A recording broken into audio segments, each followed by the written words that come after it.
Radio Bayard. Radio sans peur, émission sans reproche. Bonjour, vous écoutez Radio Bayard, bienvenue dans cette nouvelle saison et ce nouvel épisode de L'Actu en face. Pour m'accompagner dans ce nouvel épisode, je suis accompagné de Sébastien Mittelberger et François-Marie Perrier. Messieurs, bonjour. Bonjour. Bonjour.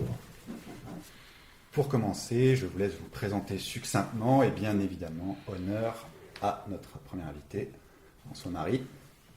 Eh bien, merci beaucoup Aurélien.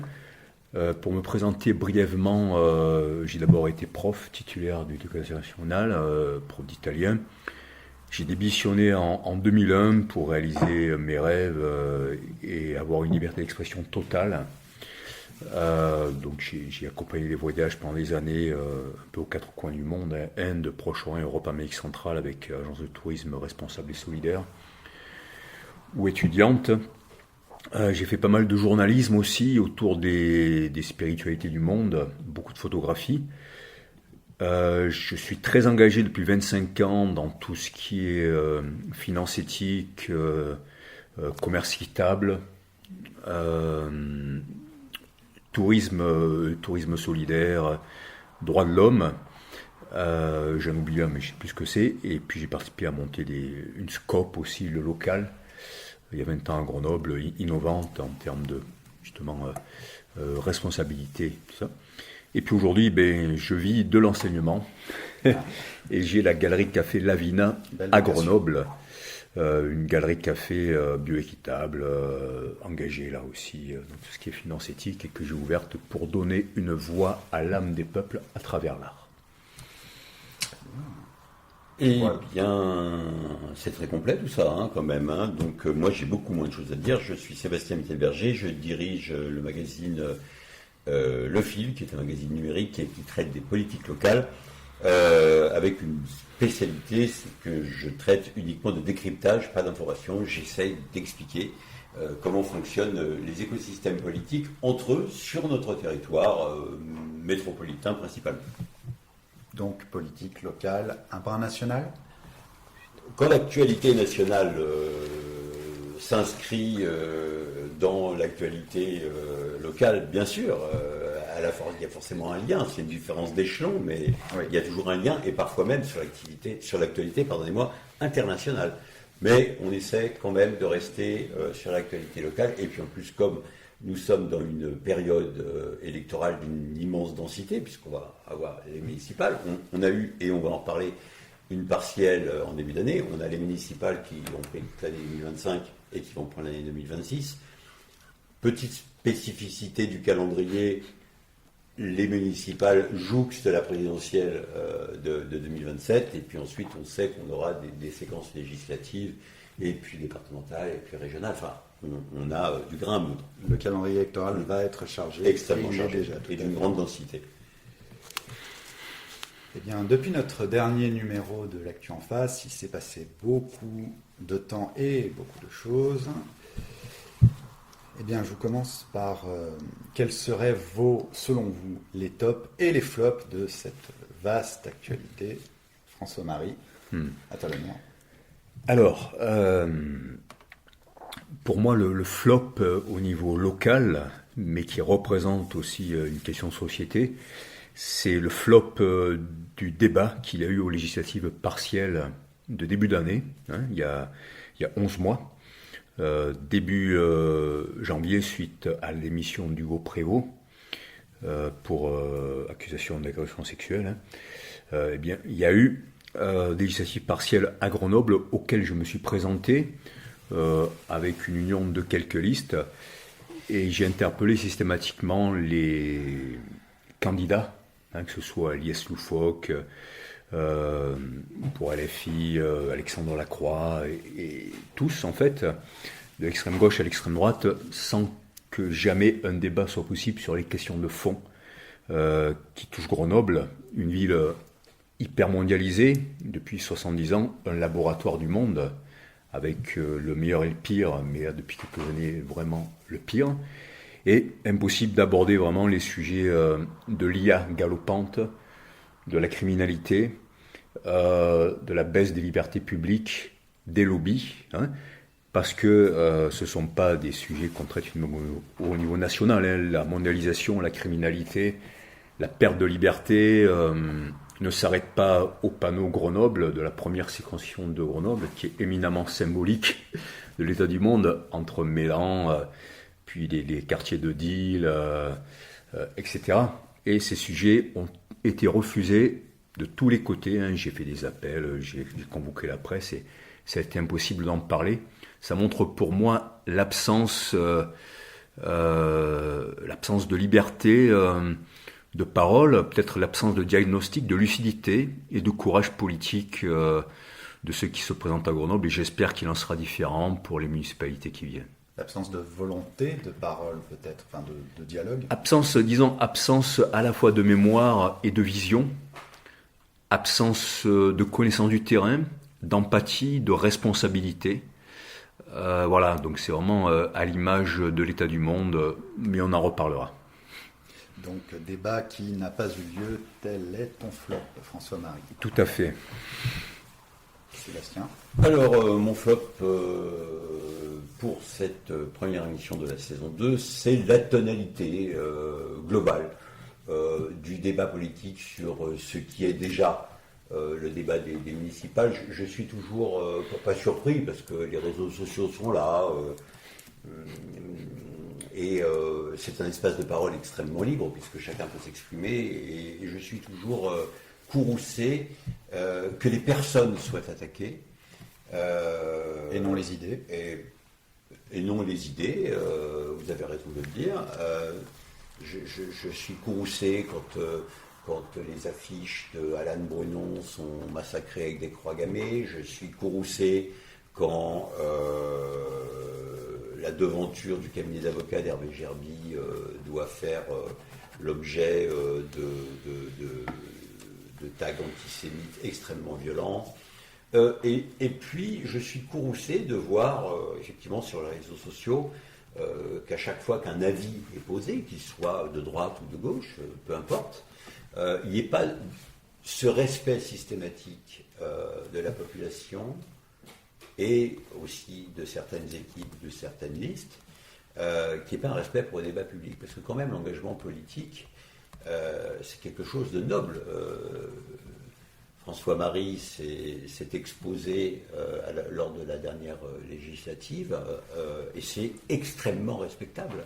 Et toutes ces personnalités qui s'engagent font preuve d'une abnégation incroyable en termes de temps, des fois financièrement, en termes d'engagement, et je trouve que la population là-dessus et certains membres de certaines listes, certaines équipes ne sont pas à la hauteur du débat public. Et je trouve ça toujours regrettable, quelles que soient les élections, hein. Mais là, principalement, puisqu'on a une affinité avec le municipal, je trouve ça très dommageable au débat public.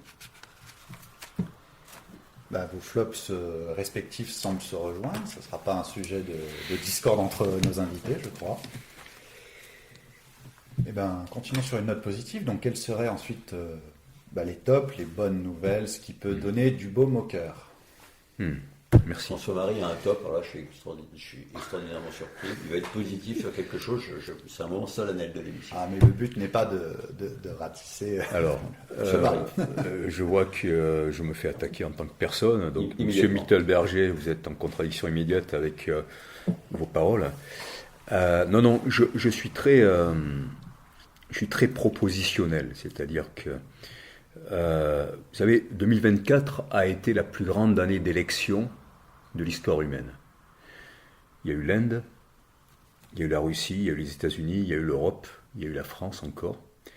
Et la majorité des populations du monde ont voté, de manière générale, pour des valeurs traditionnelles, pour conserver leur identité, contre une hypermondialisation qui leur enlève à la fois leur souveraineté économique, leur droit d'être eux-mêmes, de préserver leur culture, qui font toute la richesse et toute la beauté de ce monde. On parle d'écosystème, mais précisément un écosystème, c'est respecter ce qui fait le génie d'une terre avec ce qu'elle produit et ce qui fait le génie de sa culture. Bon. Et le top pour moi, c'est la façon dont la société civile, dont des médias indépendants, dont des personnes osent dire ce qu'ils pensent. Je suis historien des religions, j'ai écrit une vingtaine de livres, dont pas mal sont à Stanford et Harvard, même soutenus par Edgar Morin, sur la rencontre des civilisations sur la route de la soie, au 1er siècle après Jésus-Christ. Ce que je vois aujourd'hui, c'est qu'il y a beaucoup de personnes qui reviennent, par exemple, au catholicisme. Il y a des dizaines de milliers de baptêmes à Pâques, depuis plusieurs années, et pour moi, il y a un génie du christianisme, il y a un génie de l'Occident, qui est fondamental, c'est pas pour rien que beaucoup de peuples veulent venir ici. Il y a aussi les démons de l'Occident, comme il y a les démons de n'importe quelle civilisation. Il suffit de regarder une carte des empires à travers l'histoire. Chacun a un livre d'or et un livre noir à écrire. Et pour moi, le top, c'est la façon dont les gens disent « ça suffit de vouloir avoir honte uniquement du négatif et de ne pas affirmer le génie de l'Occident. » Voilà.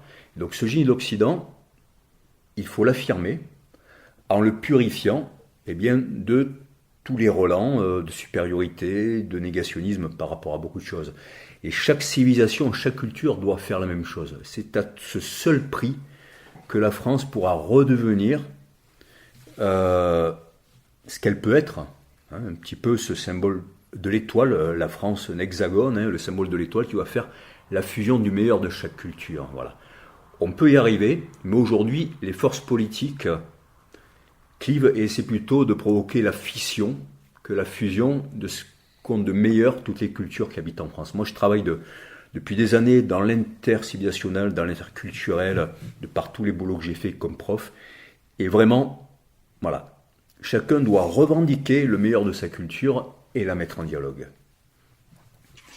Bon, alors on peut constater que le niveau est très élevé. Je vais essayer de rattraper ça parce que là, je suis déjà bluffé. On y est à moins de 10 minutes d'émission. En termes de religion et de spiritualité, pour boucler ce que dit notre invité, René Girard serait content ou au moins n'en disconviendrait pas, je pense.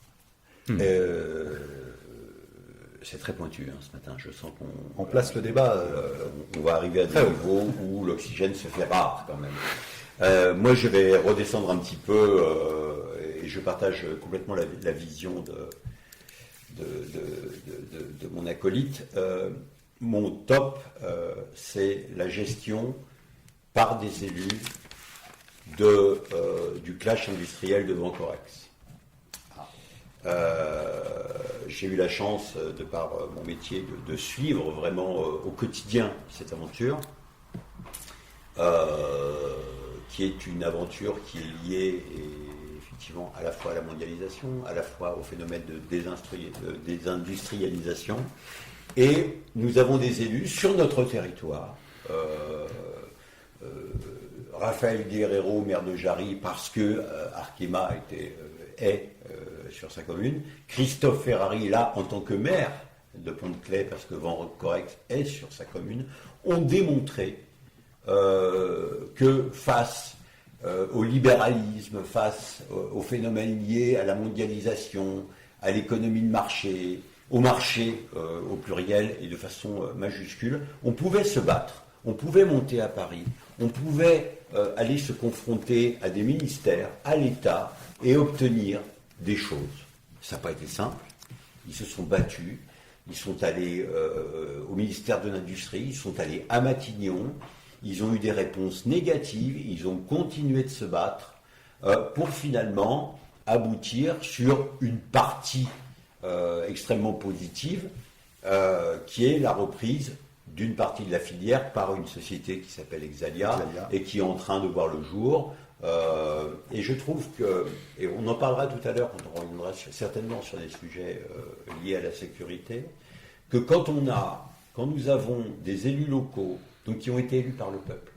Tout à fait. Qui sont, peu importe leur étiquette politique, qui sont aptes à avoir le courage d'aller se battre au-delà de leur territoire, à Paris, pour obtenir gain de cause contre vents et marées, alors que tout est contre eux. Et obtiennent quelque chose, aussi infime soit-il. Je trouve ça très très rassurant pour la démocratie, je trouve ça très très rassurant pour la République.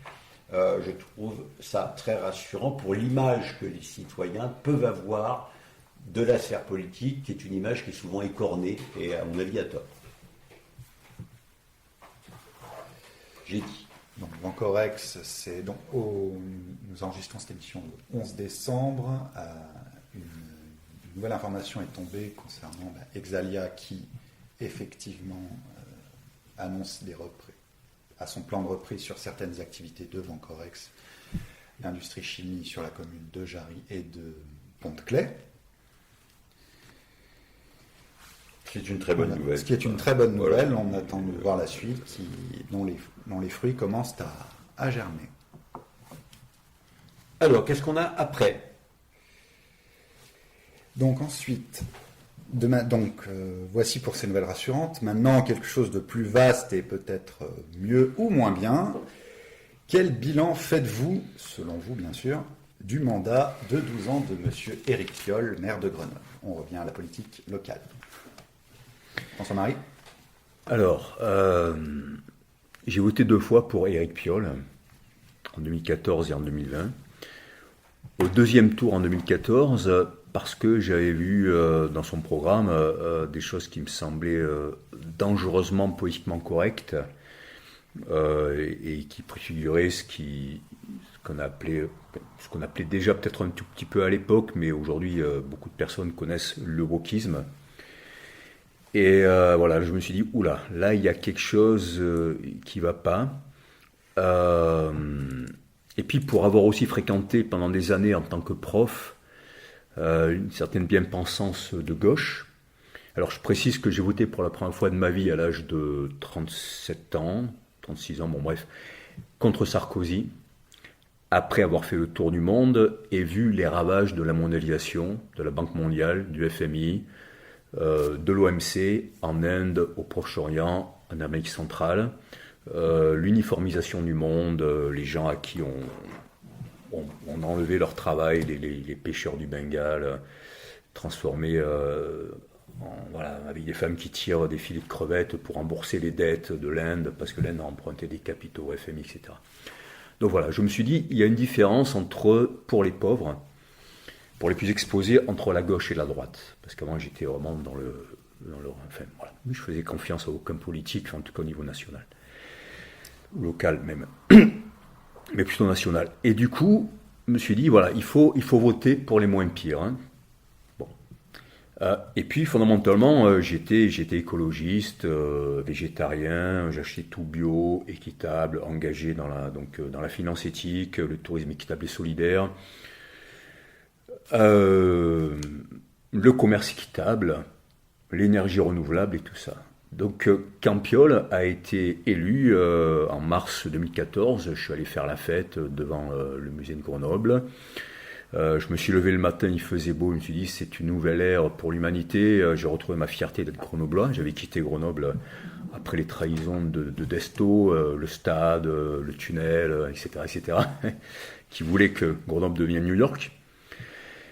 Et là, ça a été la douche froide. J'étais dans le milieu de l'économie sociale et solidaire depuis quasiment 15 ans, par toutes mes activités. Je connaissais très bien cet écosystème de l'ESS à Grenoble. Et là, ça a été la douche froide pour tout le monde. Incompétence, absence d'écoute, orgueil, trahison aussi. Voilà. Et tout le milieu de l'économie sociale et solidaire est tombé du 40e étage. On s'est dit, mais qu'est-ce qu'ils font ? Au niveau de la culture, c'est allé jusqu'aux colonnes de Libération par rapport au Corinne Bernard que j'avais rencontré. Avant de monter ma galerie café bioéquitable Lavina, j'avais rencontré 3 élus, pour ne pas les citer, Elisa Martin, Pierre Mériot et Corinne Bernard. J'étais avec 2 amis, ça faisait 3 mois qu'on avait rendez-vous, ils ne savaient même pas, ils n'avaient pas lu le dossier, ils n'avaient pas lu le dossier. On s'est regardé à la fin de l'entrevue, mais c'est du foutage de gueule, voilà. Et ça a été tout le temps comme ça. Bon, alors certes, il y a eu un peu plus de pistes cyclables, etc. Mais fondamentalement, moi, ce que j'ai découvert, et ce que m'a expliqué ensuite un ami, qui a très bien connu la façon dont les maoïstes allemands se sont repeints dans les Grünen, dans les Verts, en Allemagne, à la fin des années 70 et années 80, c'est-à-dire qu'on a vraiment ça, c'est-à-dire une partie de maoïstes, une partie de la tech, des ingénieurs qui se sont repeints en vert, par bonne conscience, par sincérité aveugle, par désir sincère pour certains de sauver la planète, mais en oubliant totalement beaucoup de choses. Il faut quand même se rappeler que Éric Piolle est un commercial d'HP, qui, par ambition, comme m'avaient dit déjà des amis pendant tout le premier mandat, est là. Et on m'avait prévenu, des amis m'avaient prévenu, ils m'ont dit, tu sais, Piolle, c'est pas ce que tu crois, mais non, etc. J'ai revoté pour lui. Et puis là, au moment du Covid, voilà, là, ça a été vraiment la révélation de tout.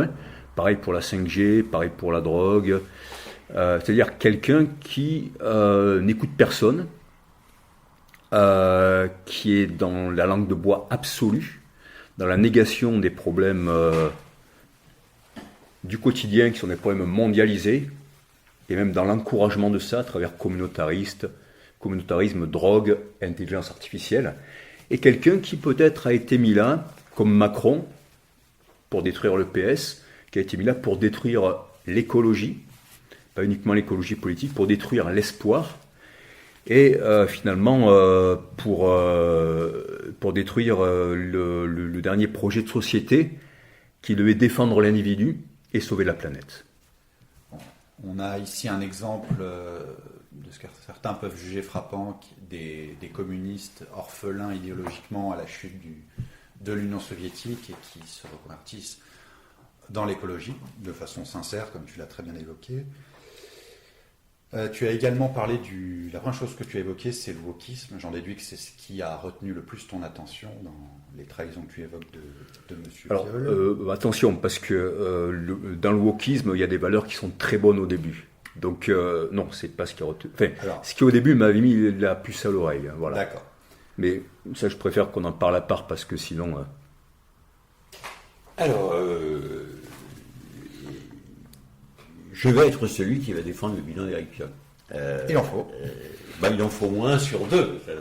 C'est le principe du débat. Alors, pour replacer les choses en 2014, je vais juste faire un tout petit coup de rétroviseur. Je me souviens, moi, de la victoire de François Mitterrand en mai 81. J'avais 13 ans, mais enfin, quand même, c'est un événement absolument majeur qu'on a tous vécu. Enfin, vous êtes très jeunes, mais devant nos télévisions, on se souvient du visage qui apparaissait petit à petit. Et comme ils avaient à peu près le même crâne, on pensait que ça allait être Giscard d'Estaing, et évidemment c'était François Mitterrand. Et il y avait un apport d'espoir extraordinaire. On avait là une société qui était gaulliste, gaulienne, appelons ça comme on veut, depuis extrêmement longtemps, en tout cas depuis la 5e. Et là, d'un coup, François Mitterrand arrivait, et donc il était porteur d'espoir. En 2014, je n'ai pas voté, moi, pour Éric Piolle, tout simplement parce que je ne le connaissais pas.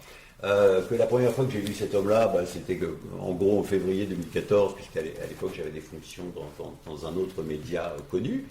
Je ne le connaissais pas, alors je n'ai pas voté pour lui. Et j'avais un certain nombre... alors j'ai fait le chemin inverse de François Marie, c'est-à-dire que moi j'avais pas d'espoir, au contraire, je pensais que ça allait être une espèce de catharsis, que tout allait très très mal se passer. Pardonnez-moi. Et en fait, il y a assez rapidement des choses qui m'ont séduite, notamment parce qu'il y avait un contexte universel, international, qui était celui de l'urgence climatique. En 2014, on était en plein dedans. C'est-à-dire qu'on n'était pas... L'écologie et les urgences climatiques n'étaient pas encore complètement entrées dans le quotidien des consciences collectives, et notamment la mienne. Moi, trier mes déchets, je trouvais ça pénible. Pas utiliser une voiture, je trouvais ça chiant. Donc, j'étais pas du tout là-dedans. Et petit à petit, je me suis intéressé à la politique de cet homme. On va dire cet homme, parce qu'après, dans les équipes, c'est toujours un peu plus complexe. On peut présumer que c'en est un. Pardonnez-moi. On peut présumer que c'en est un, bien qu'avec la théorie des genres. Petit point de provocation. On va... pour le coup, Jean d'Éric Piolle, je pense qu'il n'y a pas de souci. Ce n'est pas le sujet. Et je me suis intéressé à un livre qu'il a publié, et où il disait l'écologie par des biais. Je me suis dit, tiens, c'est pas idiot ça. Par curiosité, je dirais, journalistique, je me dis, tiens, c'est pas idiot. Et j'ai commencé à m'intéresser à ça. 2019, j'ai été approché par des gens de son camp pour non pas participer à la campagne 2020, mais pour participer à faire en sorte que M. Piolle puisse rencontrer des gens, des acteurs économiques, des dirigeants d'instances que jusque-là il n'avait pas rencontrés. Donc j'ai joué un rôle extrêmement modeste, infime, je ne veux pas me donner des responsabilités que je n'ai jamais eues. Mais du coup, j'étais sinon à l'intérieur de la machine, un peu plus près du cœur du réacteur, de ces courants de pensée-là, qui pour moi, jusque-là, étaient un petit peu abscons.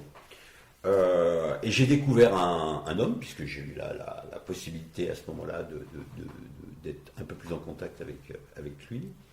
Je reste concentré sur Éric Piolle, je ne parle pas de ses équipes, je parle pas de sa majo, parce qu'en 2019-2020, elle est complexe. Ce que j'ai dit lors d'une précédente émission de l'Actu en face, c'est que ce qui m'a le plus séduit et qui me séduit encore aujourd'hui dans le bilan d'Éric Piolle, c'est que je trouve qu'il a permis d'élever le niveau du débat politique à Grenoble. Du débat politique. Il faut se souvenir qu'avant Éric Piolle, vous aviez Michel Destaut qui était maire de Grenoble, Marc Bayetto qui était président de ce qui deviendra la métropole, et André Valigny qui était président du conseil départemental. C'est-à-dire qu'on avait une cartographie des dirigeants politiques qui étaient uniquement socialistes. Alors, ils auraient pu être de droite, d'ailleurs, peu importe. En tout cas, les trois grands châteaux forts de la décision publique grenobloise et métropolitaine et départementale étaient d'une seule obédience. Et c'était des châteaux forts dans lesquels nous, par exemple, journalistes, on avait le plus grand mal à rentrer. Alors que, une fois que Éric Piolle a pris Grenoble et que Christophe Ferrari a dirigé la métropole, et Jean-Pierre Barbier d'ailleurs, le département, on a pu avoir une fluidité beaucoup plus accrue dans la relation. Mais je viens au bilan. On parlait tout à l'heure très très rapidement de la volonté d'instaurer et de développer tout ce qui était mobilité douce. Moi, si on prend le cas du bout de la rue, donc nous sommes rue Malifaux et nous avons Marcelin Berthelot qui traverse. Les trottoirs ont été élargis, il y a une file de voitures de moins, donc il y a moins de bruit. Oui, il y a des pistes cyclables. Et moi, je vous assure que quand je vais chercher mon fils à l'école, à l'externat Notre-Dame, et que nous rentrons à pied, eh bien, le moment que nous avons là d'échange avec mon fils, parce que nous avons de la place, parce que nous avons du temps, parce qu'il y a moins de bruit, est un élément qui me permet de construire une relation supplémentaire avec mon enfant qui a 8 ans. Et de ça, alors d'autres auraient pu le faire, parce que c'était dans l'esprit du temps, pour parler encore d'Edgar Morin. Et je ne dis pas dans l'air du temps, mais dans l'esprit du temps. Il y a consacré 2-3 ouvrages à cet esprit du temps.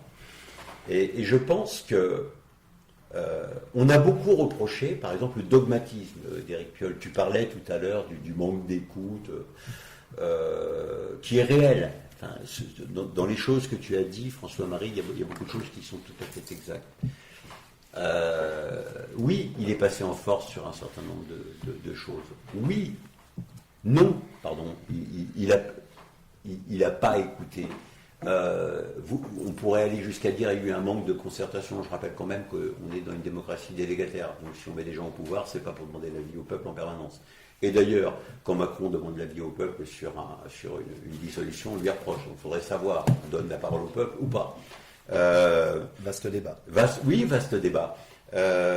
Moi, je pense que Éric Piolle a fait du bien à cette ville. Je pense que 12 ans avec lui, avec une forme extrêmement dogmatique, c'est vrai, avec un manque d'écoute, c'est vrai, mais il a permis d'avancer sur l'éveil des consciences collectives. Je pense qu'il est temps de passer à une autre forme de gouvernance.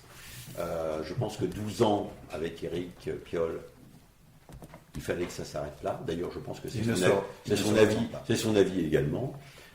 Mais moi, je pense, et donc je clôturerai là-dessus, qu'Éric Piolle a permis d'élever le niveau du débat public à Grenoble. Et, pour véritablement conclure, je participe en tant que journaliste à l'intégralité des conseils métropolitains. C'est-à-dire que j'y vais à 10h et je repars quand ça se termine, même si ça se termine très tard. Et le propos que je vous sers là, de dire il a permis d'élever le niveau du débat public et du débat politique, je ne suis pas seul dans mon coin à le dire. Certains élus, même de droite, le reconnaissent. De droite ou du centre, ils disent oui, grâce à lui, on a été obligé, parce qu'il a amené un nouveau glossaire, un nouveau vocabulaire, d'autres façons de voir la politique, de l'approcher, de l'appréhender. Il a permis d'élever le niveau du débat public de tous les élus. Et si je devais retenir une seule chose de ces 2 mandats, où il y a beaucoup de choses avec lesquelles je ne suis pas d'accord, ses positions sur le Burkini, même si c'était que de la com, a permis de relancer des groupuscules comme Alliance Citoyenne, tout ça, ça ne fait pas du bien à la République, ça ne fait pas du bien à la démocratie, ça ne fait pas du bien à Grenoble. Dont acte. Il y a eu beaucoup d'erreurs de commises, des positionnements qui étaient quand même un petit peu clivants, bien évidemment. Mais quand même, l'idée que des politiques puissent permettre d'élever le niveau du débat public, je pense que c'est une très bonne chose. Alors, François-Marie, je crois que tu bouillonnes d'envie de répondre. Tu veux réagir certainement. Oui, alors c'est... Comme j'ai dit, Grenoble est un laboratoire. Laboratoire d'idées. Voilà, mais même au niveau technologique, sociologique, ça a été choisi comme une base. Je connais le monsieur qui a fait fonctionner le premier calculateur de France, IBM, à Grenoble en 1957. On est en train d'avoir le plus grand supercalculateur d'Europe dédié à l'IA à Ebens, avec des coûts écologiques gigantesques, et je ne vois pas d'élus monter au créneau contre ça. Mais juste une première chose, par rapport à Giscard, 81, Mitterrand, Giscard était contre De Gaulle. Rappelons que ce qui a fait tomber De Gaulle en 1970 au référendum, 69, c'est son projet de la réforme totale du Sénat pour le mettre au service de la population, de la ménagère aux chefs d'entreprise. C'est la participation des ouvriers aux entreprises et c'est la régionalisation. Et toute la classe politique, à commencer par Giscard, était contre, et c'est pour ça que De Gaulle est parti, et là ça a commencé à être la curée, avec l'alliance de la finance, et comme ça de Giscard d'Estaing, qui sera un des rédacteurs du traité de l'Europe, etc. Donc, concernant Éric Piolle, c'est pas une personne en tout qui est élue, c'est un projet. Il s'est fait passer pour le porteur du projet vert, de l'espoir vert, c'est comme ça qu'il a intitulé un de ses livres, auquel j'ai cru moi-même, Les villes relancent l'espoir, ou quelque chose comme ça. L'écologie par des villes. Non, il a dit, il y a un autre livre qui s'appelle Les villes relancent l'espoir, ou quelque chose comme ça, qui est sorti, je ne sais plus, à la fin des années 2010, que j'avais lu et annoté, qui a été écrit en partie par Enzo Le Sourd. Je précise que moi, personnellement, je n'ai pas changé dans mes engagements. Mais que si aujourd'hui je souhaite véritablement que la gauche soit battue à Grenoble, c'est que la gauche n'est plus la gauche. D'ailleurs, on voit que Piolle est le champion dans sa majorité très fluctuante des désistements, des gens qui l'ont lâché parce que Piolle a lâché l'écologie, a lâché la participation, a lâché la co-construction. Effectivement, comme vous disiez, Piolle, personne ne savait qui c'était, donc on n'a pas voté pour lui. On a voté pour un projet de société, pour sauver la planète, pour que les terres ne soient plus empoisonnées, pour qu'il y ait le respect des citoyens, etc. Et on a eu le contraire. J'ai très vite fréquenté pas mal d'élus de la ville de Grenoble. Je tenais des stands de la NEF, la Nouvelle Économie Fraternelle, la seule banque véritablement éthique qui existe en France. Bon, il y a aussi Green God qui s'est fondée là, par une ancienne de Grenoble École de Management. La finance éthique, c'est important. Et au début, d'ailleurs, la municipalité de Grenoble avait emprunté 2 fois 1 million d'euros à la NEF. Bon, très bien. Et bref. Mais sinon, sur le fond, le débat politique, pour moi, a jamais été aussi bas. Jamais été aussi bas, parce que ce dont on s'est rendu compte, nous, les personnes qui étions dans l'économie sociale et solidaire, depuis, moi j'ai été en gros depuis 15 ans à Grenoble, ce qui est beaucoup. Je connaissais tout le monde, ceux qui travaillaient avec les prostituées, ceux dans le commerce équitable, ceux dans l'écologie, voilà, ceux dans le groupe local de l'ANEF, de la finance éthique. Voilà. À part ceux qui vraiment refusaient de voir la réalité et de toucher à certains sujets fondamentaux, c'est qu'en fait, il n'y a plus de dialogue. Et on s'est rendu compte qu'en face de nous, on avait des élus qui n'avaient pas de culture. Alors qu'au moins la gauche caviar, et ça on était plusieurs à se rejoindre, au moins eux, ils écoutaient. Et ils écoutaient, c'était pas l'idéologie. C'est-à-dire que le problème dans le logiciel de M. Piolle, qui encore une fois sort d'HP, sans jeu de mots, peut-être qu'il aurait dû y rester, où il était commercial, responsable de l'approvisionnement Europe, Moyen-Orient. Il s'est vanté d'avoir géré des budgets plus que ceux de Grenoble.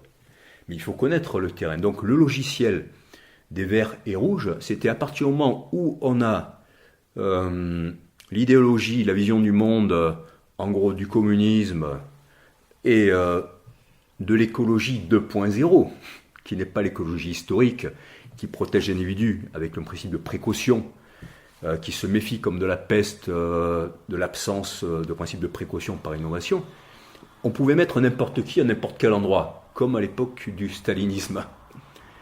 Et donc on s'est trouvé avec des personnes totalement incompétentes à des postes clés, des personnes qui ne connaissaient pas le terrain, qui ne connaissaient pas les dossiers et qui appliquaient de l'idéologie. Voilà.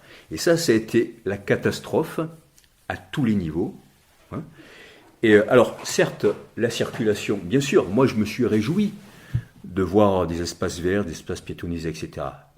Mais après, j'ai vu aussi les gens qui, alors je ne parle pas même de la question des commerces qui est importante, mais ça, peut-être qu'on pourrait y dédier un point précis. Mais derrière cette apparence-là, la réalité, moi qui habite à l'hypercentre sur la place Notre-Dame, c'est le chaos des trottinettes, des dealers, qui zigzaguent comme ça dans un sentiment d'impunité totale et dans un rapport de force total au milieu des gens. Alors, ils mettent des panneaux au pas pour les gens, finalement, ils ont enlevé, parce que, évidemment, ça ne sert à rien, ça continue pareil. Il y a marqué ici, le piéton est roi, mais alors Uber et les dealers sont dieux, si le piéton est roi. Piolle avait déclaré Grenoble ville hors taffetas. Or, les pistes cyclables ont déroulé le tapis vert à Uber, qui a pénétré la France avec Macron. Tous ces travailleurs néo-esclaves que commandent des bobos ou des prolos, peu importe, prolétaires de tous les pays, exploitez-vous, pour les GAFAM, lancés à tombeau ouvert. Moi qui roule de jour comme de nuit sur les pistes cyclables, c'est extrêmement dangereux. Les trottinettes qui s'en foutent complètement et les Uber, voilà. Et ça, c'est totalement à l'image de la société où le trafic de drogue mondialisé, la France en voie de mexicanisation, c'est une réalité. La mondialisation, aucune règle.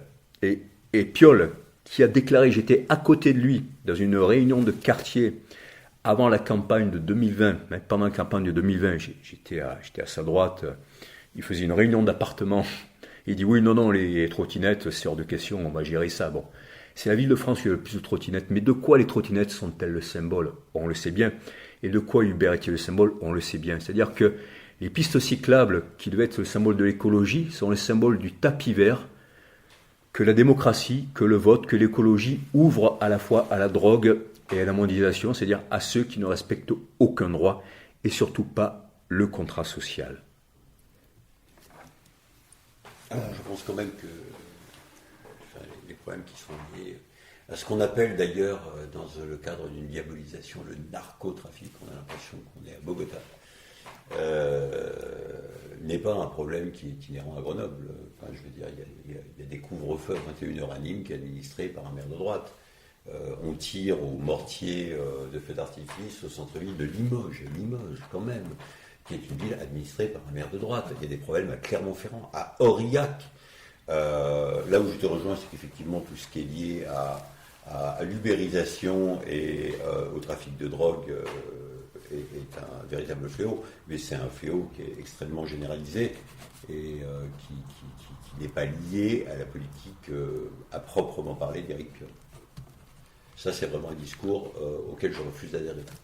Je peux réagir directement ? Ah, bien sûr. Oui. Ok, alors, d'abord, une des bases de la campagne d'Éric Piolle, comme aujourd'hui de Laurence Ruffin, c'est la coopération, la démocratie participative. À ce niveau-là, il y a eu une absence totale de l'écoute de ce que vivent les habitants. Moi-même, je l'ai vécu, il y a encore 6 mois, j'étais dans une réunion des habitants du quartier centre-ville. Il y avait les personnes habituelles, Alain de Confesson, Gilles Namur, c'est ça, etc. Ils demandent, quelles sont les questions importantes. Je lève le doigt, je dis, je voudrais qu'on parle du trafic de drogue. Moi, j'ai été toute ma jeunesse dans le sud de l'Italie, dans la région de Naples, gangrénée par la Camorra, la Sicile des années 80, où j'ai mon oncle et 3 cousines, etc. Bon, je vois ce que ça fait en termes de population brisée, qui perd l'estime de soi, qui perd le goût de la vie, des régions gangrénées par la drogue. Et quand je dis j'aimerais parler du trafic de drogue, les élus, textuellement, disent « Ah, on n'avait pas prévu d'en parler. » On a parlé une demi-heure. La suppression des caméras, tout ce qui est l'idée de légaliser la drogue. Alors que la drogue, qu'elle soit légale ou pas, c'est un problème de santé mentale de la jeunesse gigantesque. Je pense qu'aucun parent normalement constitué et aucun élu normalement constitué ne doit souhaiter qu'il y ait la légalisation d'une substance qui met dans un état où il y a une inversion des valeurs, une baisse de la volonté, une baisse de l'objectivité. Voilà, je veux dire, même quand on lit les paradis artificiels de Baudelaire, il dit textuellement, Baudelaire, dont on a fait le chantre des poètes maudits, en fait, il disait tout le contraire de ce qu'on croit sur le hashish et l'alcool, etc. Il disait, si un État voulait réduire en esclavage son pays, il suffirait qu'il le mette sous hashish.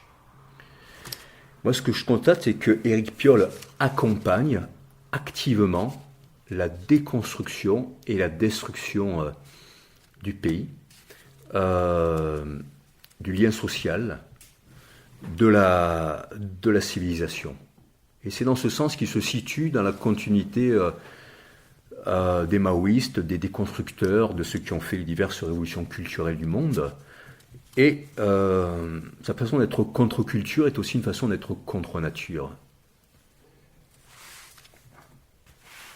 Je propose qu'on observe une minute de silence après cette prise de parole. Il y a des choses qui sont extrêmement vraies dans ton constat, notamment sur le résultat de... Ça vaudrait une émission à part entière. Ça vaudrait une émission à part entière, mais là je pense qu'il va falloir passer au sujet sur les campagnes municipales peut-être.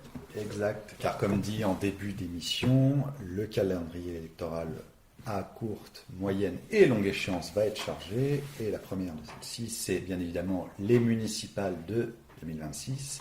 Quelques dates très rapidement, alors à l'échelle locale bien sûr. Date limite d'inscription sur les listes électorales au 6 février. Chers administrés, inscrivez-vous avant le 6 février dans votre commune, là où vous souhaitez voter. Le dépôt des listes, donc ça c'est pour les candidats et leurs colistiers, c'est le 26 février à 18h. Le début officiel de la campagne, tel qu'il est défini par le code électoral, c'est le 2 mars. Le premier tour, premier scrutin, le 15 mars. Et enfin le second tour, le 22 mars, s'il y a matière. Donc concernant la campagne, quels sont, pour commencer, à Grenoble, grand laboratoire d'idées politiques et d'expérimentation, quelles sont les forces en présence? Elles sont multiples, et alors d'ailleurs, je pense que, exceptionnellement, François-Marie sera d'accord avec moi, c'est quand même extraordinaire dans ce pays et sur cette ville d'avoir une représentativité, un panorama des forces en présence, des listes en lice, aussi large, puisque ça va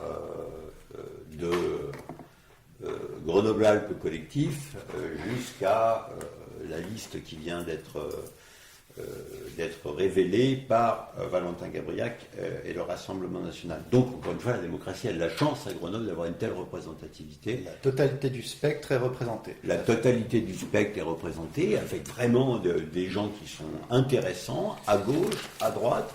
Alors, il y a un bloc gauche qui est représenté par Alain Brunon sur LFI, une jonction qui a été faite entre la liste sortante et l'héritage d'Éric Piolle avec Laurence Ruffin, qui s'est adjoint, et moi je pense que c'est une bonne chose, dans l'agenda que Amandine Germain ait pu, contre vents et marées, quand même s'allier immédiatement et très en amont avec Laurence Ruffin. On en pense ce qu'on en veut, bien évidemment, mais techniquement, je trouve que c'est, au moins, ça a le mérite d'être clair.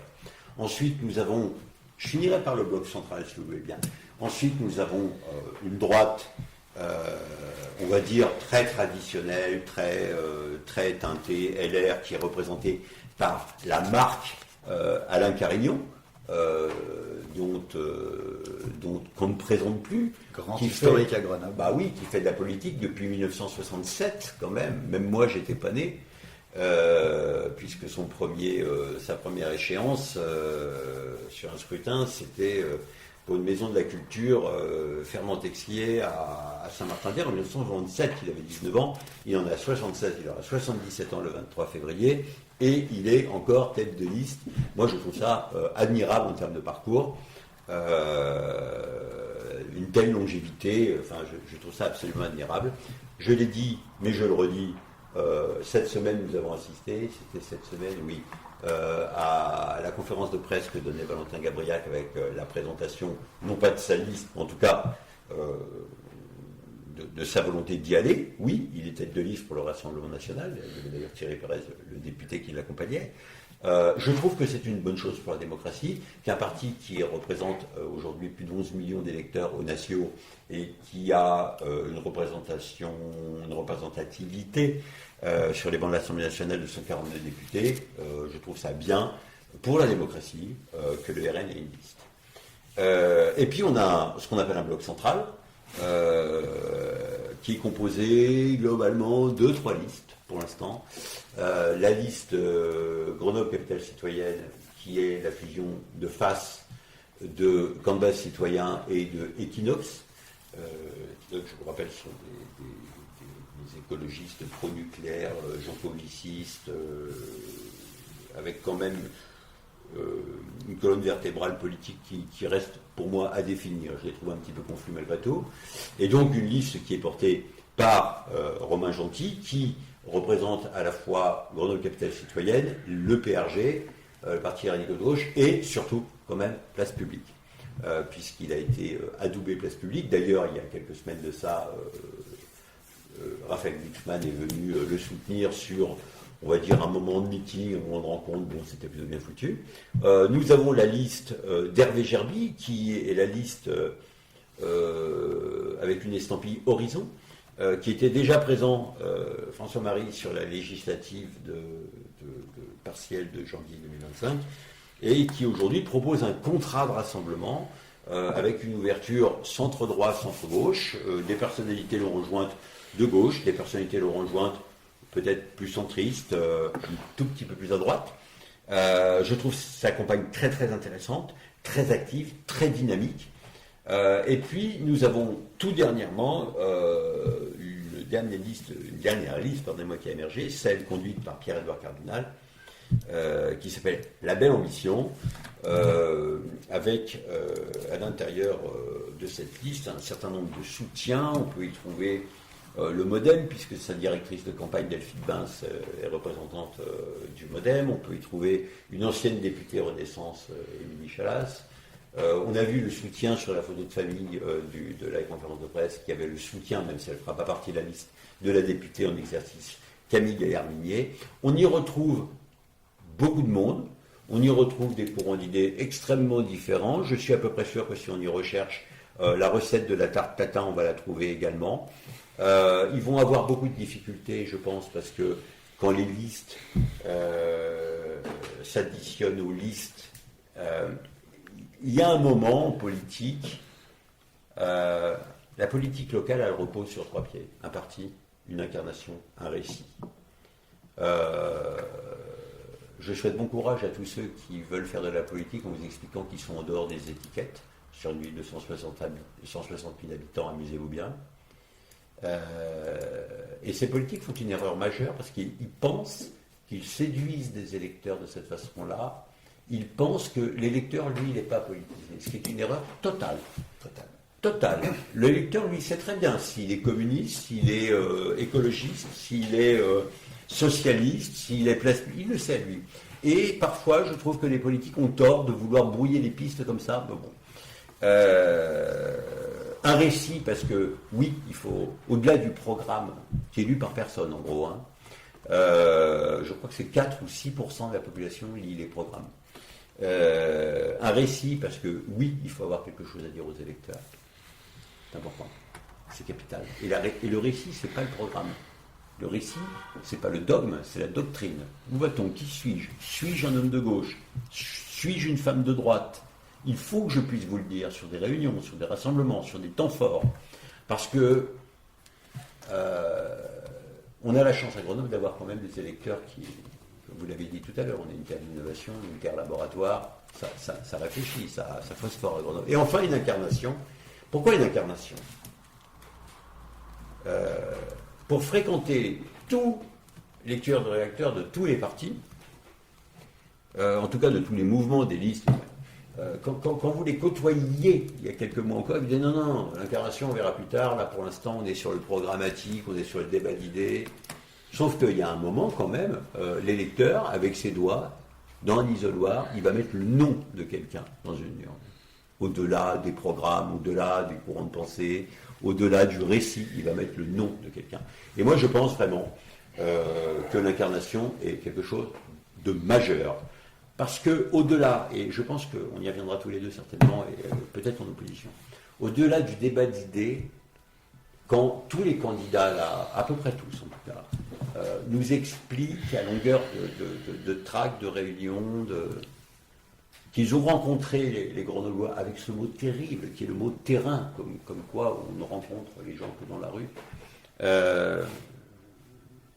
on nous explique uniquement ce dont auraient besoin les Grenoblois. Mais les Grenoblois, je ne suis pas sûr qu'ils aient tant de besoin que ça. Moi, le 23 mars au matin, que ce soit Alain Carignon, Valentin Gabriac ou Laurence Ruffin qui soit maire de Grenoble, j'irai amener mon fils à l'école. Tout va bien, ça n'a pas changé grand-chose dans ma journée. J'aimerais aussi que des fois, les candidats répondent à l'envie. Je sais, je suis un peu long. Barack Obama, par exemple, pourquoi les gens ont voté pour Barack Obama, qui était quand même la constellation du vide, quand même. Yes, week-end, ou bien quoi, il y a toujours, quand il est parti, il y avait toujours le second amendement sur les armes à feu, il y avait toujours la peine de mort et Guantanamo. En gros, il n'a pas fichu grand-chose.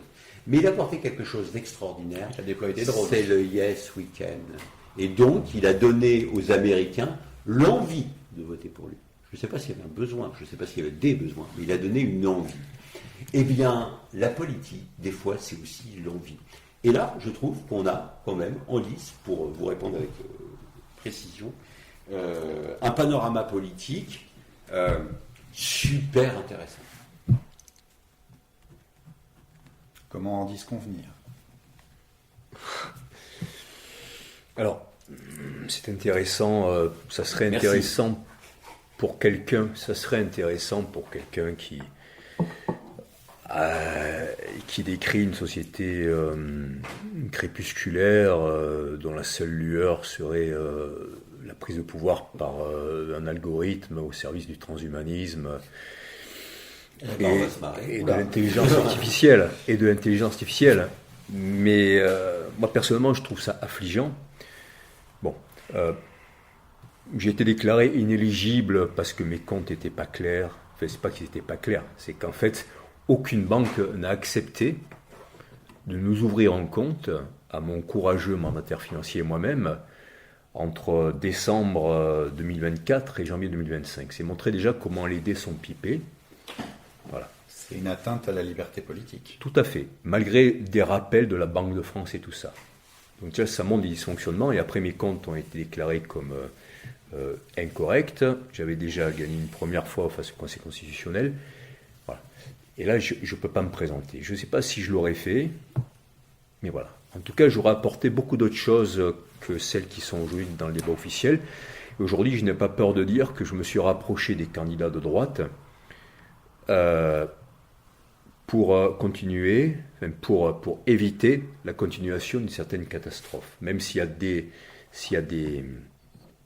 choses avec lesquelles je ne suis pas du tout d'accord chez les candidats de droite. Mais pour moi, il y a une urgence. Est-ce que cela veut dire que tu figureras sur une liste Je suis inéligible, donc ah oui. non. Pardon, je vous prie d'excuser. Voilà. Après, quand on parle du spectre, moi, ça m'évoque l'autisme, le spectre de l'autisme chez les candidats par rapport aux réalités. Ça m'évoque le spectre que représentent les revenants. Je ne parle pas d'Alain Carignon, hein. Mais voilà, c'est-à-dire les revenants et les réchauffés, hein, des gens des idéologies qu'on croyait, ou en tout cas peut-être les fantômes du futur, annoncés par certains écrivains de science-fiction, ou alors le spectre de la lumière, mais qui prendrait la forme du moins rainbow, en oubliant que l'arc-en-ciel est la forme plutôt de l'alliance avec quelque chose de beaucoup plus spirituel. Hein. Mais je vois pas beaucoup de lumière, je vois pas beaucoup de vérité. Bon, Alain Carignon, hein, j'ai eu des discussions avec lui, mais pour moi c'est quand même un peu cette génération, Chirac et puis après Sarko, mais encore une fois cette droite-là c'est pas du tout une droite gaulienne, une droite gaulienne ni gaulliste, je veux dire, c'est tout le contraire. Sarko remet totalement la souveraineté de la France dans l'Union européenne par la trahison du référendum, alors que De Gaulle avait quitté le pouvoir après le référendum. Sarko détruit la police de proximité, Sarko détruit les douanes, Sarko vend l'or français, Sarko rejoint le commandement intégré de l'OTAN, donc Sarko c'est l'anti-De Gaulle. Il faut voir comment il a été formé aussi aux États-Unis pendant sa jeunesse par des gens proches de la CIA. Donc, non, là on n'est pas du tout dans ça, mais Carignon, je veux dire, attention, je ne l'associe pas à Sarko, mais je l'associerais plutôt peut-être par certains côtés, par son retour, peut-être à Trump, on verra bien. J'espère que Laurence Ruffin aura le sort de Kamala Harris, parce qu'elle la rejoint totalement par son silence, son poétiquement correct et sa négation des véritables réalités. En fait, le problème, c'est qu'aujourd'hui, il n'y a plus de voix pour une véritable écologie à Grenoble, parce que Piolle et consorts ont tué cette voie de l'écologie véritable. Donc, il n'y a pas de débat véritable, il n'y a pas de véritable écologiste. Même quelqu'un comme Raymond Avrier a été étonnamment absent ces dernières années. Hein. Tu vois, il est peut-être content de la façon dont on détruit la société. Parce que ce qu'il faut toujours se rappeler. J'étais dans un café collapsologie, organisé au tonneau de Diogène, ça devait être en 2019, et là, il y avait des élus, il y avait Antoine Bach et tout ça. Et il fallait entendre ça, quoi. C'est-à-dire que non, on ne peut rien faire contre l'effondrement. On ne va pas essayer d'éviter l'effondrement, c'est-à-dire la destruction du travail par l'IA, par la concentration, par Davos. C'est le postulat des collapsologues. Voilà, on ne va pas éviter l'effondrement de la société par la drogue. Non, il faut déjà prévoir après. En gros, on s'est gavé, on a fait sa carrière chez HP, pour Piolle, hein, avec l'IA, par la destruction du travail, proposer des solutions d'optimisation, comme Laurence Ruffin avec sa start-up, hein, il y a un très bon numéro du Postillon, j'ai racheté pour la première fois le Postillon depuis 3 ans pour lire ça, et Romain Gentil est aussi un petit peu égratigné. Voilà, donc il n'y a pas de solution. Il y a juste gérer un petit peu, et moi j'ai beaucoup voyagé en Angleterre, aux États-Unis, en routard, en dormant dehors, par les bus, etc., et j'ai vu ce que c'est ces sociétés qu'on nous prépare, où en fait on accompagne la destruction de l'État, l'anarcho-capitalisme, vers une société sans État, et puis ensuite il y a des charity shops, il y a effectivement, mais sur les gros problèmes on fait rien, hein, à l'image de Starmer qui se tait pendant 15 ans sur la prostitution des jeunes filles blanches par des gangs pakistanais dans le nord de l'Angleterre, parce qu'il ne faut pas dire les vérités qui fâchent, etc. Ça, j'ai expérimenté en Angleterre. Hein. J'ai pas pu prendre de bus plusieurs fois parce qu'une personne d'origine maghrébine avait décrété que j'étais raciste parce que je refusais de me laisser insulter. C'était il y a 1 an et demi. Hein. Donc en fait, attention, parce que Cardinal, Gentil, Ruffin, c'est la tech. C'est pas la... Hein, quand on enlève le logos, technologie, il ne reste plus que la tech. Les électeurs sont poétisés par force, par non, ils sont politisés la par représentation. Je termine. Non. Le but, c'est la démocratie représentative, c'est la République. Hein, l'abbé Caillès l'a dit depuis le début. C'est pas la démocratie. Donc, ils sont poétisés par la force. Et le plus grand parti de France, c'est les abstentionnistes, qui voient des réels et qui, justement, ne sont pas poétisés. C'est-à-dire que la plupart des gens votent par dépit. Ils sont obligés, s'ils veulent pas, de choisir le moins pire, mais le moins pire s'avère parfois être le pire, à cause des diabolisations politiques. Rappelons-nous quand même, pour revenir à la candidature de Valentin Gabriac pour le RN, que le grand artisan du RN, anciennement FN, c'était François Mitterrand pour diviser la droite, et que Macron, eh bien, c'est la mue du PS, et lui aussi n'est réélu à chaque fois que sur la diabolisation du Front National. Rappelons-nous que Macron a dit, si vous ne votez pas pour moi, ça sera la dictature et la crise en 2017, et on a précisément, avec Macron, la dictature et la crise. En fait, on a des candidats qui servent un projet plus grand, qui est la destruction de la société, des identités, du travail, de la souveraineté, en rendant tout ça peut-être très lisse et en rejetant les gens bien loin des centres-villes. Je vous engage à aller voir le film Running Man, il est très bien fait. Et en fait, c'est à la fois l'alliance du mépris et de la méprise. Voilà, sur les véritables enjeux. Et quelque part, les gens qui se plaignent, en gros, ils n'ont pas compris. Ils ne comprennent pas la direction que doit prendre le monde. C'est inévitable. Quand on parle avec ces gens-là, moi j'ai beaucoup parlé avec eux, tous les bords, etc. En gros, ils disent, mais c'est comme ça. C'est le mouvement du monde, on n'y peut rien. Ou alors là, tu es dans le jugement. Il faut aller vers l'IA, c'est inévitable. Il faut aller vers le transhumanisme, c'est inévitable. De toute façon, l'âme est une illusion. La religion, les identités, c'est des choses totalement rétrogrades. Donc tout ça, c'est inévitable. Voilà. Et donc ça donne, y compris quelqu'un comme Mélenchon qui se prétend l'héritier de Jean Jaurès. Et d'ailleurs, le dernier papier là sur le site de Laurence Ruffin, c'est sorti de la fondation Jean Jaurès. Mais Jean Jaurès, rappelons-nous qu'il était pacifiste quand même. Voilà, et j'en vois pas beaucoup qui sont contre la guerre, par exemple, en Ukraine, et pour une vraie souveraineté des peuples et pour un référendum entre les populations russophones, russophiles et les autres. Non, en fait, tous ces gens-là, ils accompagnent véritablement la concentration des pouvoirs en haut lieu et dans les bas-fonds pour ne pas s'exposer parce qu'ils n'ont pas de courage politique, parce qu'ils n'ont pas de pensée politique, parce qu'ils sont dans le politiquement correct et parce qu'ils sont clientélistes. La gauche est dans le clientélisme absolu, il ne faut pas dire les vérités qui fâchent pour continuer à ce que ceux qui doivent voter pour eux votent pour eux. Waouh! Que voilà un portrait sombre. Plusieurs choses dans ce que tu viens de dire. Évidemment, c'est construit et c'est très intéressant puisque ça pousse le débat. Tu évoquais tout à l'heure la guerre en Ukraine. C'est un bon item. Personne ne veut de la guerre en Ukraine. Tout le monde pense qu'il faut se mobiliser. Alors c'est formidable, les gens ont le drapeau ukrainien sur leur profil Facebook. La guerre, faut pas.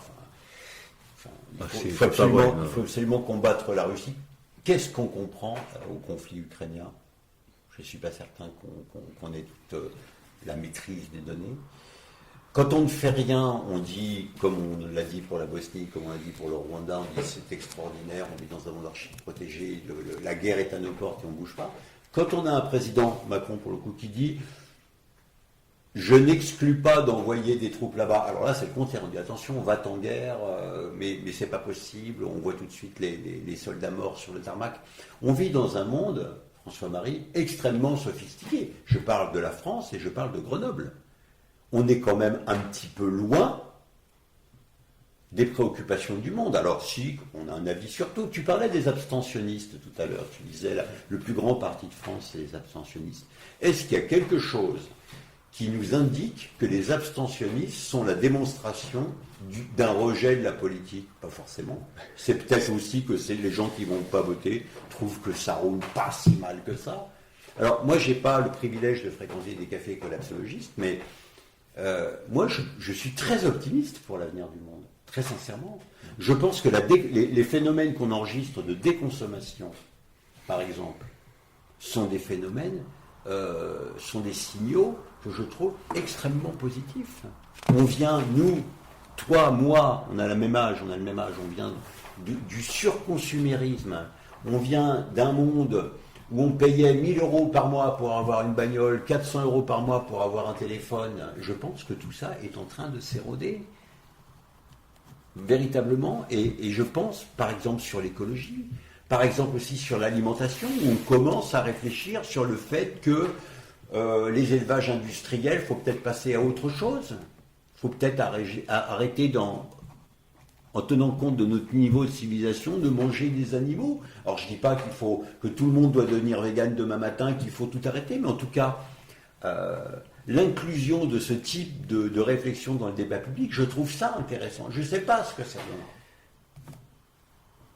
Je ne sais pas ce que ça donnera. Mais moi, je suis profondément optimiste.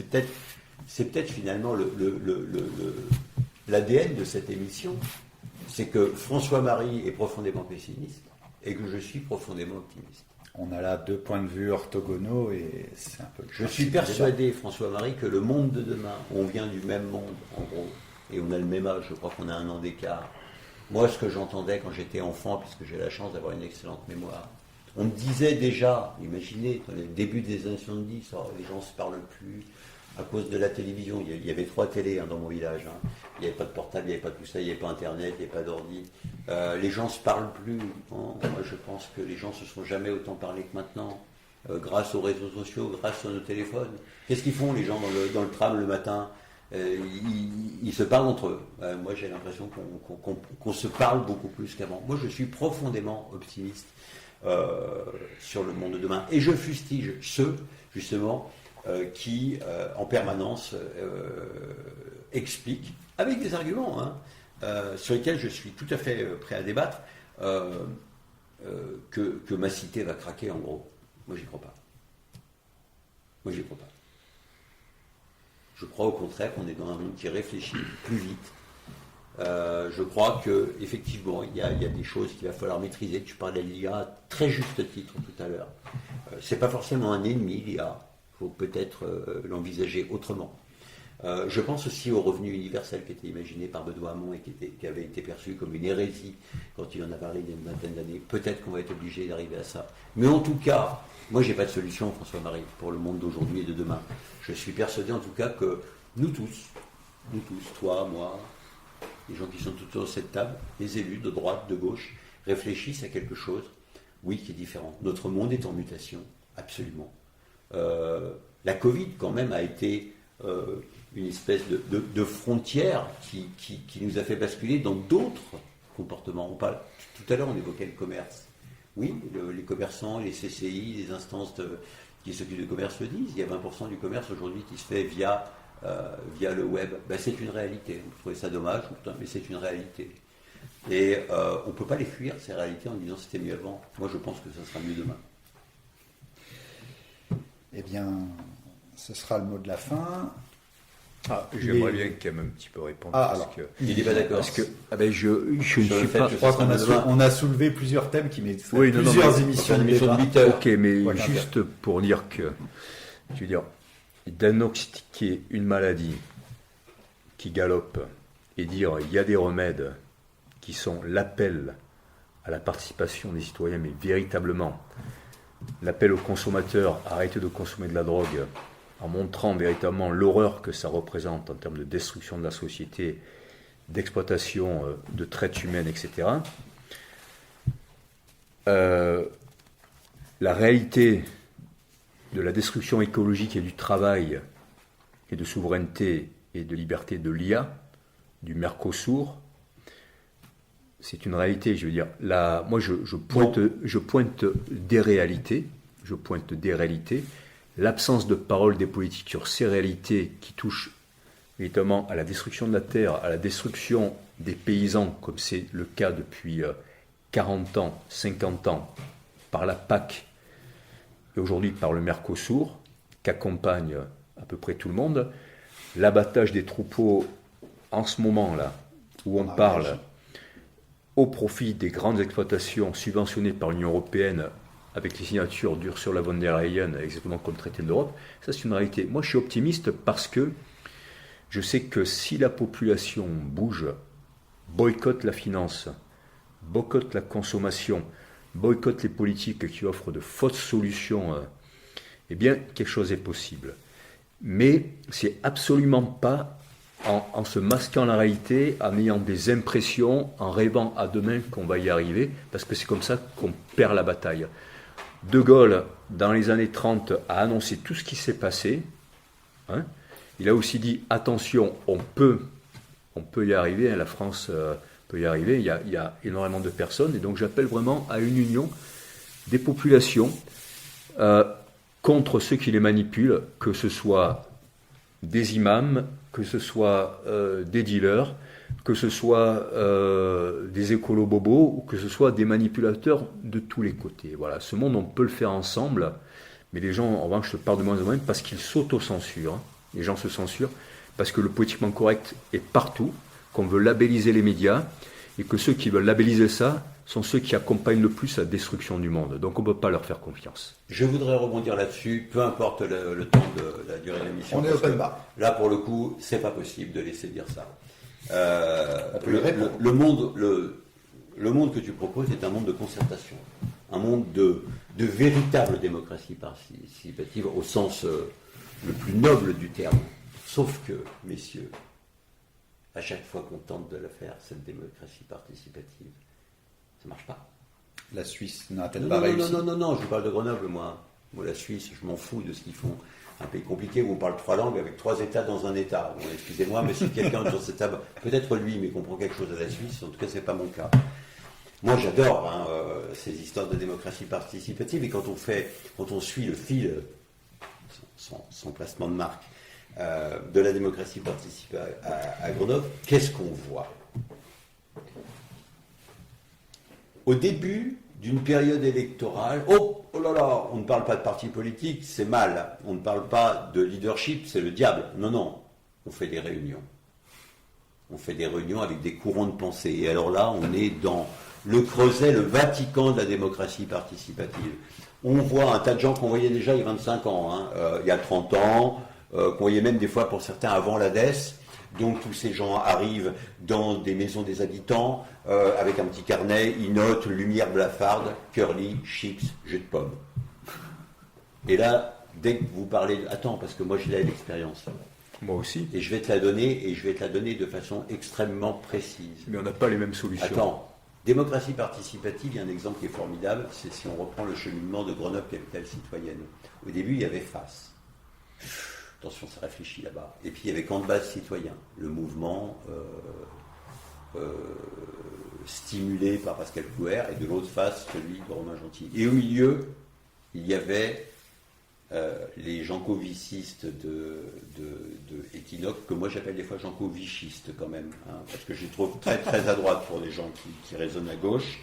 Et donc tout ça, à l'époque quand tu parlais de leadership, mais c'était le goudron et les plumes. Je l'ai fait, moi, l'expérience, le 26 mars, là-bas. Je leur ai dit, vous n'allez pas avoir un problème de leadership. Oh là là, Sébastien, nous n'en sommes pas là. Tu ne peux pas te permettre de nous parler d'incarnation alors que nous sommes sur le courant de pensée. Mais comment ça fonctionne, la démocratie participative? Moi, je te pose la question. Au bout d'un moment, il faut bien que quelqu'un l'incarne. Quand j'ai rencontré, et là je vous donne un scoop un petit peu méchant, j'espère que je ne serai pas censuré, quand j'ai rencontré les gens de Grenoble Alpes Collectif, Attention, là, ça phosphore dans le cerveau. On te parle de 6e République, on te dit qu'il faut mettre à plat les institutions, faut rompre avec la 5e République. Et donc c'était intéressant, ces gens disent des choses intéressantes. Mais petit à petit, quand la conversation avance, c'est eux qui me posent des questions, c'est eux qui me demandent finalement, quand nous descendons l'escalier, combien tu penses qu'on va faire comme score. Bienvenue, messieurs, dames, dans le monde du réel. François-Marie, là où je ne suis pas d'accord avec toi, et là tu vas me trouver extrêmement cynique, c'est que tes belles idées, tout ça, je suis d'accord avec beaucoup de choses que ce que tu dis, mais à partir du moment où tu mets 2 personnes dans un local pour réfléchir, ça devient du business, et du business politique. Et finalement, je ne suis pas sûr qu'on soit si éloigné que ça, toi et moi, mais tout ça c'est du business, parce qu'il y a un moment, il faut un récit, il faut une incarnation, il faut un parti. Ça ne marche pas la démocratie participative, c'est de la flûte. Regardez un peu ce qui s'est passé sur les collectifs Jeanne d'Arc et sur les collectifs, des commerçants qui soi-disant étaient montés sur des barricades. C'était Gavroche, il fallait voir. C'était la commune. Bizarrement, ces gens, on les retrouve sur des listes électorales derrière M. Cluzel qui est sur la liste de Carignan, M. Debarge qui râle parce qu'il n'a pas pu y aller. Alors ces gens, ils sont quoi? Ils sont pour l'intérêt général? Non, ils sont tous politisés. La démocratie participative, c'est un mensonge. C'est pas une vision, c'est une fiction. J'étais bien là, non? Très profond pour... Ah ben lui, attends, ça vaut l'eau, c'est l'anthropocène. Non, je voudrais juste... non. Si on doit arrêter, c'est-à-dire que... Brièvement. Ok, je voudrais rappeler Gandhi. Le dessin animé? Qui a... Là, on retombe très très bas, donc je voudrais rappeler Gandhi. Remontons en altitude. Je suis désolé. C'est un peu une légèreté, c'est quand on attaquait Gandhi. Petite légèreté, c'est vrai. Alors non, moi je ne vais pas l'attaquer, je vais le célébrer. Je rappelle que Gandhi, c'est le boycott, c'est la non-coopération avec l'oppresseur contre le plus grand empire du monde. Du business. Je ne vous ai pas interrompu. Mais je le regrette. Bon, moi non. Parce que Gandhi, précisément, c'est quelqu'un qui s'est engagé contre le plus grand empire de l'époque. Sur lequel le soleil ne se couchait jamais. Ça, c'était Charles Quint, mais l'Angleterre, c'était pareil. Qui avait coupé les pouces des tisserands du Bengale pour ne pas concurrencer... C'était Gandhi Crush. Pour ne pas concurrencer les tisserands de Manchester. Et qui, Gandhi, finalement, a fait s'écrouler l'empire d'Angleterre par le boycott, par des grèves gigantesques, par la non-coopération. Voilà. Qui a inspiré Martin Luther King, qui a mis fin à l'apartheid. Voilà. Et si on a fait tomber De Gaulle, c'est parce que précisément, il voulait remettre le pouvoir à la population par le Sénat, par les entreprises, par la régionalisation. Donc là, on vient d'assister à évidemment une caricature totale de la démocratie participative. Moi, je suis pour que les gens les plus compétents, les plus honnêtes, soient au pouvoir pour le bien commun et pour le bien de tous, avec des idées, des réalités qui remontent de partout et qui ensuite redescendent avec des actes. Ces gens-là, comme vous, je les ai très bien connus, moi-même, parce que, comme je dis, je suis depuis 25 ans dans le milieu de l'économie sociale et solidaire à Grenoble, en tant qu'acteur, fondateur d'une SCOP, j'ai bossé au CLEPT, le Collège et lycée littéraire pour tous, à Grenoble. J'ai bossé dans la finance éthique, dans la culture, etc. Donc je connais par cœur ce milieu-là, effectivement. Et... Donc on ne peut absolument pas, comme ça, prétendre parler de la démocratie participative. On pourrait parler beaucoup plus, par exemple, de la microfinance, avec le prix Nobel de la paix Mohamed Younous au Pakistan, le microcrédit, qui a réunifié des régions entières. Moi, je les ai vues, ces réalités, au Bengale, des femmes, avec le microcrédit, qui arrivent à payer les études de leur enfant, à lui payer un uniforme, grâce à une seule vache, etc. Alors, ceux qui méprisent ce genre de réalité, je leur demande de se regarder dans le miroir, parce que la réalité de la souffrance des gens, qu'on exploitait jusqu'à la moelle, dans des bassins industriels, ou à HP, à Grenoble, avant de fermer pour faire plus de fric ailleurs, alors qu'on a eu des cadeaux pour les taxes d'installation, etc. Ça, c'est la réalité de ce que nous proposent les candidats que vous venez de citer, Cardinal, Gentil, Ruffin, tous ces gens-là qui sont pour véritablement l'accompagnement de la destruction du monde. La réalité des gens, elle ne se réduit pas à ce qui se passe au bout de votre rue, monsieur Mittelberger, ou du fait que vous allez continuer à amener votre enfant à l'école. Voilà. Parce que précisément, si on prétend être dans une démocratie et penser pour le bien commun, on regarde ce qui se passe autour, ce que vivent les gens à grande échelle. Si on parle de Vancorex et de sauver la peau de quelques travailleurs, eh bien on doit regarder à l'échelle mondiale et comment l'IA détruit encore une fois le travail, la planète, la souveraineté. Mais on parle de l'IA qui détruit, qui va détruire l'emploi, etc. Ce n'est pas la première fois qui le détruit déjà. Ce n'est pas la première fois dans l'histoire que des sauts qualitatifs et technologiques se produisent. À l'invention de l'imprimerie, les moines copistes, pas que les moines d'ailleurs, ont été mis en chômage technique ou forcés de se réformer. La numérisation a mis la photographie argentique quasiment au tapis, on peut le dire. Est-ce que qu'on n'est pas sur un nouveau cas, une nouvelle occurrence de création destructrice, pour parler comme un schumpeterien, qui certes détruit, mais ce qu'on redoute, ce que cela détruit, de par le fait qu'on ne sait pas ce que cela va créer, mais malgré tout, cela s'inscrit-il dans la collapsologie ou dans la destruction Oui, totale. absolument. Pourquoi ? Parce que, alors, je vais faire très bref. On voit bien l'effondrement. L'imprimerie a amené un progrès de l'intelligence humaine. L'IA amène l'effondrement de l'intelligence humaine. L'imprimerie, on était encore dans l'artisanat, avec des moyens humains, sans électricité, etc. Après, l'imprimerie, objectivement, aussi au niveau de l'empoisonnement des terres, quand ça a commencé vraiment à se développer au XXe siècle, etc., là encore, il y a des territoires entiers qui ont été massacrés par l'imprimerie de masse, mais on imprime tout et n'importe quoi. Mais aujourd'hui, véritablement, en termes de destruction de la planète, de consommation en eau au détriment de l'irrigation, des terres cultivables, et au profit donc de la concentration et des énormes subventionnés par ceux que nous prétendons dénoncer. En termes de destruction des savoir-faire, de l'artisanat, etc. Aujourd'hui,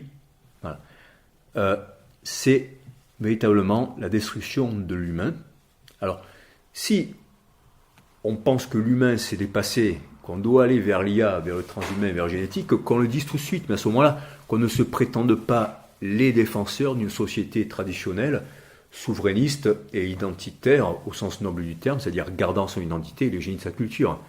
Parce qu'il y a une incompatibilité totale entre l'IA et le génie des pays et une inadéquation totale à la sustainability, à la soutenabilité de la consommation de l'IA. Là, il faut vraiment être dans la réalité. Quand on dit peut-être, comme vous dites, ou comme dit M. Mitterrand, peut-être qu'on ne sait pas, etc., l'imaginaire, non, je suis désolé, la réalité, elle est là depuis longtemps. On ne peut pas faire de la politique avec des peut-être, sinon on vend du rêve, de l'illusion, et la réalité finit par rattraper. Je vous rappelle qu'il y a eu des effondrements, je vous rappelle de la Deuxième Guerre mondiale, de la Première Guerre mondiale, je vous rappelle de l'effondrement de l'Empire romain, et de l'effondrement d'innombrables civilisations, de l'effondrement de l'Inde à l'arrivée des armées d'islam, ou de l'effondrement de l'islam à l'arrivée des armées anglaises, aujourd'hui l'effondrement de l'Occident parce qu'on a traversé la Chine en une usine d'esclaves, et aujourd'hui c'est devenu les maîtres. Personnellement, j'ai pas envie de continuer avec ça. À ces mots, Laurent Alexandre et Jacques Attali toquent à la porte, je dirais. On a des invités de très haut niveau. On a effectivement placé le débat extrêmement haut. D'ailleurs, ça donne des thèmes et d'idées d'émissions contradictoires à des pics. On verra, la campagne municipale va battre son plein très bientôt. On verra qui, à l'échelle locale, portera ou donnera raison à l'un ou à l'autre en termes de vision, de parti, de récit et d'incarnation. On peut même prendre des paris, oui, bien sûr. On peut prendre des paris. Un pronostic? Je pense que Laurence Ruffin est inarrêtable. Dans son mari. Eh bien, écoutez, moi je souhaite qu'il se passe à Grenoble ce qui s'est passé. Je parle en termes d'élection. Ensuite, ce qui se passe aux États-Unis, il y a le meilleur et le pire. Ça ne surprendra personne que j'encourage fortement ce que fait le très courageux Robert Kennedy Jr., héritier de son père assassiné pour avoir voulu attaquer les services secrets et la mafia, héritier de son oncle assassiné pour avoir voulu attaquer la réserve fédérale des États-Unis et la guerre froide. C'était en gros s'opposer à la guerre. Les institutions de l'OCIAN. Voilà. Donc, moi, je souhaite qu'il se passe à Grenoble l'alliance d'un pouvoir beaucoup plus traditionnel, c'est-à-dire vraiment de droite, mais avec les vraies, véritables valeurs de droite qui sont les valeurs de Gaulle, même si De Gaulle a fait des erreurs. Et puis de l'écologie, et j'engage les citoyens, puisque ce sont eux qui ont le pouvoir, comme disait la Boétie, sur lesquels je fais travailler les élèves actuellement. C'est au programme.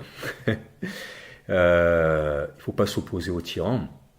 Il faut faire autre chose, il ne faut pas y contribuer. Et ça, c'est pas les bisounours, c'est pas la démocratie participative, c'est directement, consommer directement, retirer son argent des banques pourries pour les mettre dans des banques propres, consommer éthique. Avec un pouvoir fort à Grenoble, en arrêtant ceux qui doivent être arrêtés et en démasquant ceux qui doivent être démasqués. Ces valeurs, qui les incarnent selon vous dans les listes en présence? Moi, je souhaite une union des droites humanistes, puisqu'aujourd'hui on est en train de détruire l'humanisme. Qu'est-ce que c'est l'humanisme? C'est protéger la civilisation, puisqu'on parle toujours de la Renaissance. C'est protéger l'union des valeurs antiques Non, mais concrètement, et des valeurs droite, chrétiennes. Là, non, mais là, revenons sur la Pol-Pol de la politique politicienne, parce que moi je veux bien qu'on attaque l'Anthropocène, mais là, sur la municipale, tu dis, je souhaite une union des droites humanistes. Alors, moi, je souhaite une victoire. Moi, je souhaite une victoire. Aujourd'hui, j'ai pas peur de le dire. D'union des droites à Grenoble, vous le savez aussi bien que moi, qui est de droite à Grenoble. Moi, j'ai dit, Laurence Ruffin est inarrêtable. Un souhait ou un pronostic électoral? Alors, moi, j'espère que, alors, ce qui est le plus réaliste, parce que là, en fait, c'est une question fermée, et j'aime pas les questions fermées, c'est étonnant pour quelqu'un qui soutient la société ouverte de Soros de me poser une question fermée. Si, c'est une question fermée. C'est pas fermé. Un pronostic, c'est une... Moi, ce que je souhaite, c'est la victoire. Voilà, de toute façon, je réponds ce que je veux. Ah oui, ça, bien sûr. Voilà. C'était même le sens de ma question. Voilà. Donc, c'était pas le sens de votre question. Le candidat souhaite la victoire. Voilà. Moi, ce que je souhaite, c'est la victoire de valeurs qui protègent l'enfance. Parce qu'en fait, vous avez parlé de votre fils, mais vous n'avez pas parlé de l'enfance. Et l'enfance, elle est attaquée à tous les niveaux. Elle est attaquée par l'IA, elle est attaquée par la drogue, elle est attaquée par la théorie du genre, par le wokisme, par les écrans et tout ça. Et ça, c'est pas un progrès.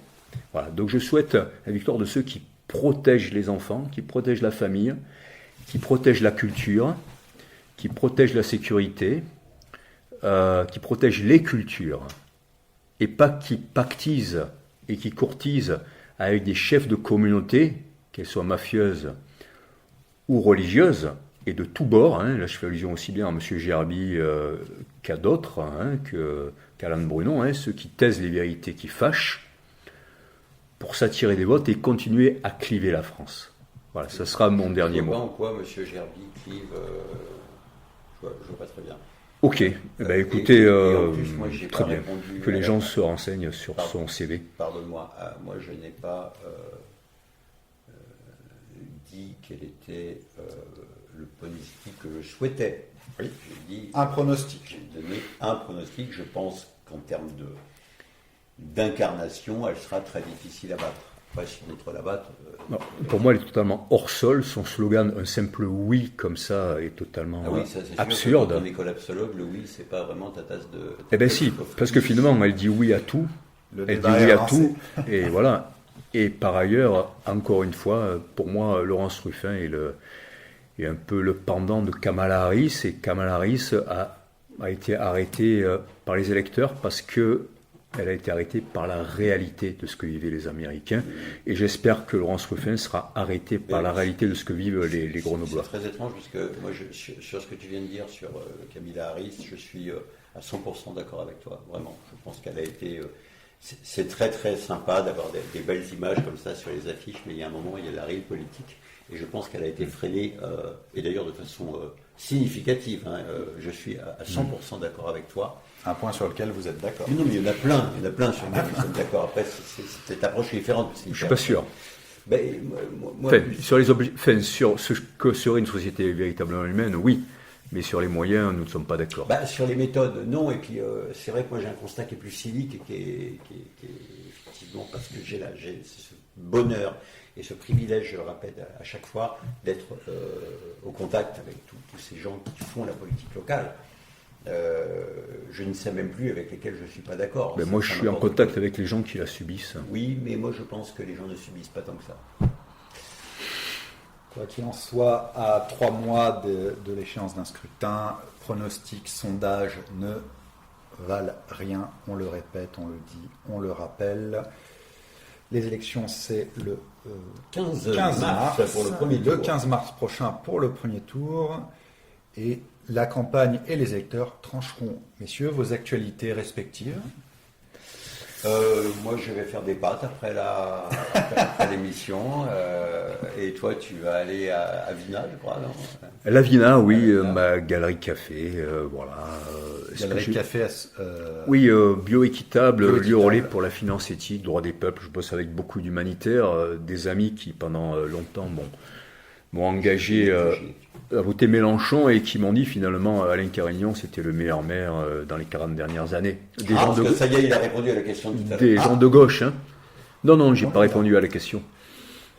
Eh bien, moi j'ai une actu, c'est qu'après vous avoir accueilli et après avoir le plaisir et le privilège de débattre avec François-Marie Perrier, je vais me mettre à la rédaction de l'interview de Laurence Ruffin que j'ai interviewé mardi matin. Et donc là, je vais m'atteler à la rédaction de cette très longue interview, puisqu'elle m'a fait l'honneur de me consacrer 2 heures. Et donc je vais pouvoir aller un petit peu au fond des choses, et j'espère que vous accueillerez cette interview avec bienveillance. Et on rappelle, Sébastien Mittelberger, on peut lire vos écrits sur le fil info, le-fil.info. À bientôt sur Radio Bayard. C'était l'Actu en face. Merci. Merci. Merci.